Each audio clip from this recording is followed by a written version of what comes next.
Bueno, una vez visto los join, bueno, también esta clase es un poco daros tiempo para trabajar sobre los join, que al final vamos a ver unos ejercicios, bueno, un poco trabajando lo mismo. Pero bueno, quería poner esta clase un poco para profundizar sobre cómo seleccionamos los campos a mostrar o para repasar un poco todo lo que hemos visto.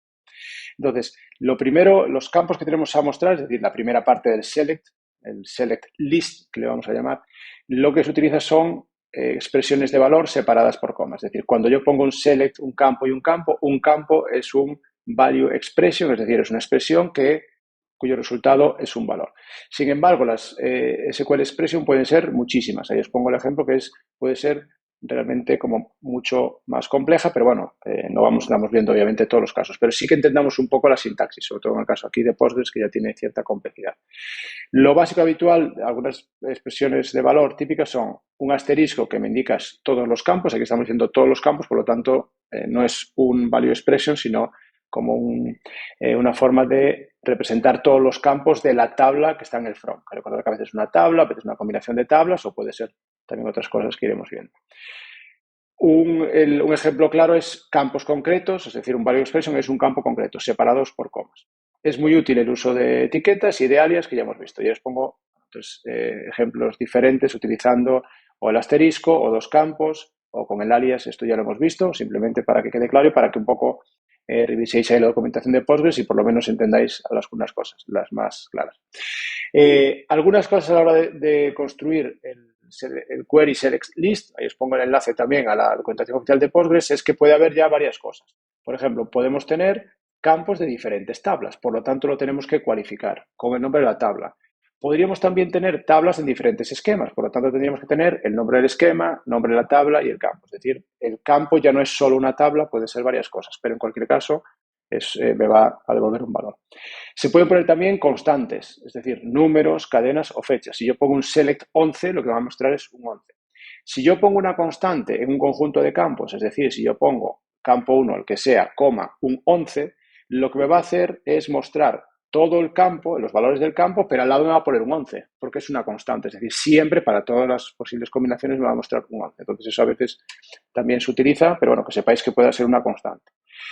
Puede ser también una función. Hemos visto ya las funciones de agrupación, algunas funciones sencillas, el máximo, el count, el count, sum, average, algunas funciones. Entonces, el resultado de esa función es un valor, por lo tanto, me lo devuelve. ¿Vale? Entonces, ya no es solo un campo, puede ser una constante, puede ser una función y puede ser muchísimas más cosas que ahí os pongo. ¿Vale? Entonces, eso por una parte, digamos, de los value expressions para poner dentro del select. Otro concepto importante es como el operador distinct versus all. All es el habitual, con all mostramos todos los valores, digamos, de ese value expression. Vamos a poner un campo, de todo ese campo muestro todos los valores. Pero cuando pongo un distinct, solo muestro los valores que son distintos. ¿Vale? Es decir, que en todos esa selección de la fila o de ese campo son distintos. También se puede poner específicamente digamos, distinct on y una expresión, que es un poco más sofisticado, no lo estamos viendo aquí, pero tampoco puede ser interesante, que es solo valores que sean distintos en un campo, otro campo y alguna otra cálculo. Recordad que una expresión no deja de ser más que un cálculo, un conjunto de operaciones.